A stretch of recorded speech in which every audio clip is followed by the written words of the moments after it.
Hey everybody, Joseph Scarbrough here, and I thought this might be an interesting little video to do. I've noticed other people have been doing videos like this, and so I thought maybe I might jump on the so-called bandwagon, as it were.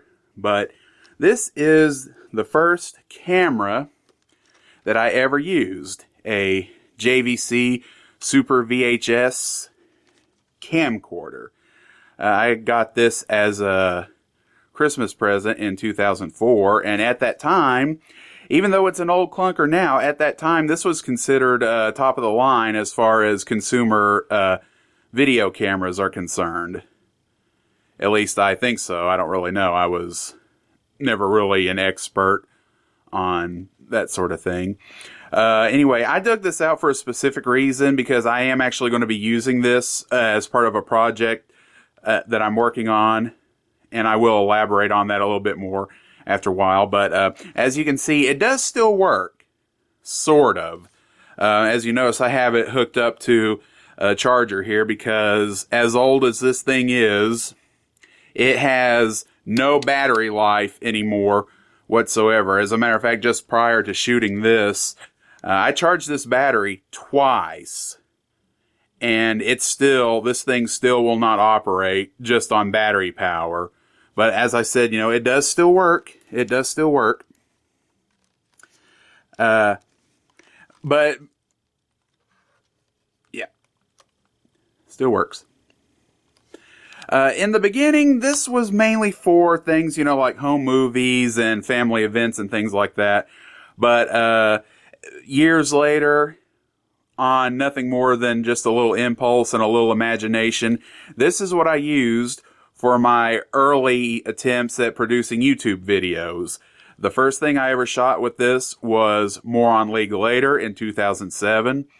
And coincidentally, the last thing I shot with this was Moron League sequel in 2009. But most significantly, this is what shot all of Steve DeMonster's early YouTube adventures. And as I said, it does still work. It's shot on these little compact VHS tapes, VHS-C tapes.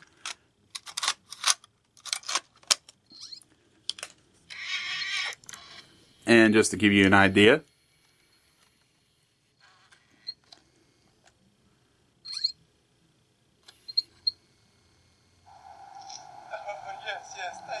Thank you. Good seeing you too.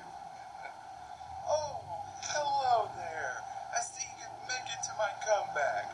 Well, I'm sorry, but I cannot sign any autographs at this moment. Oh, what a little prima donna. But yeah, this is what I shot everything on back in the day. And because this was really the only tool that I had, my shooting technique was pretty much blunt and simple.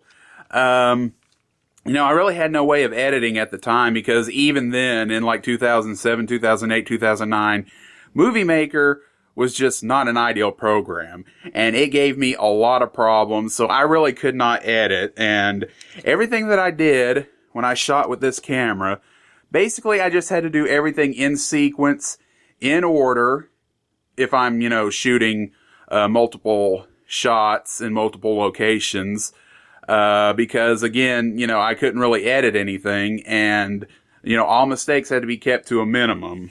And what I would do is, here's an adapter, put the little tape in here, put this in the VCR, and actually it was a VCR DVD recorder combo.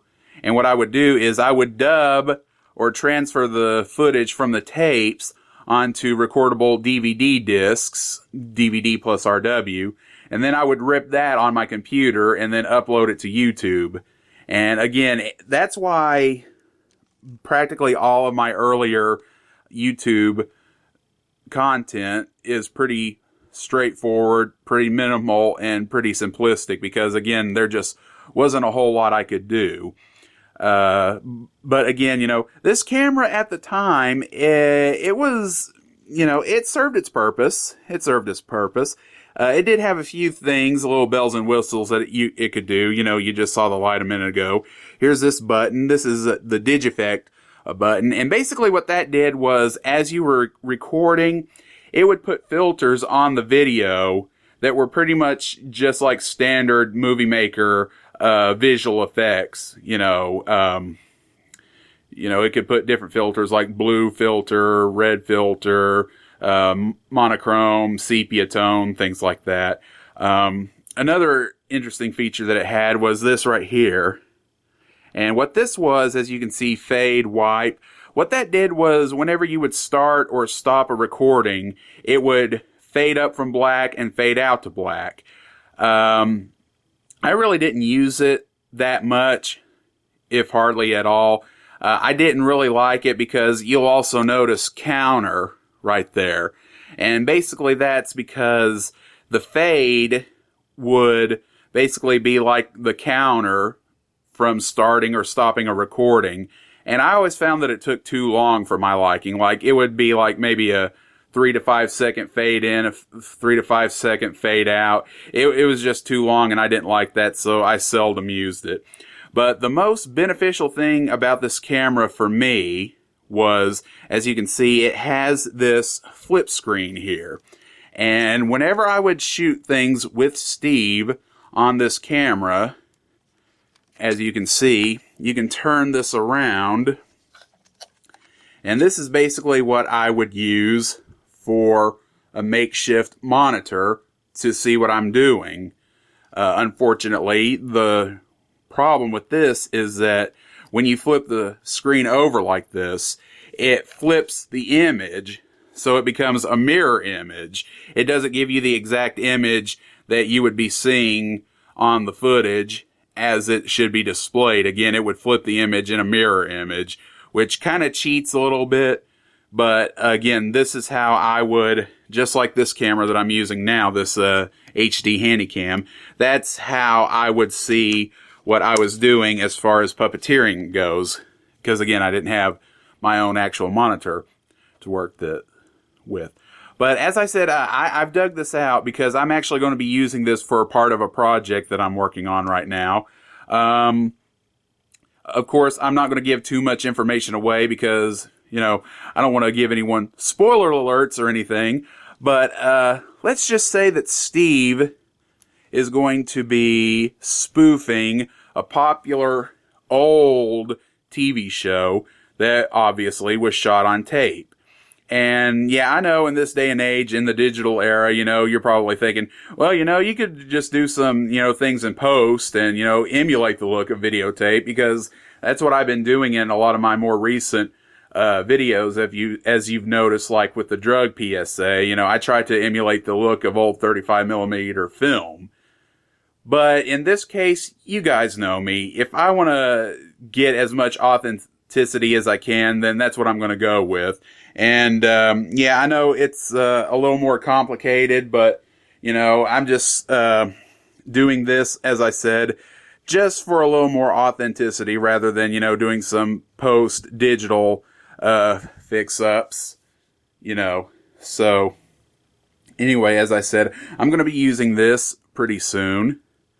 And we'll see how it turns out. But as I said, this was my first camera. This is what I got started with. And I'm surprised that after all these years, it does still work to a degree anyway. So anyway, again, that's my first camera. And I hope you found this video interesting. If not, then, well, you really didn't need to watch, did you? So take care, everybody.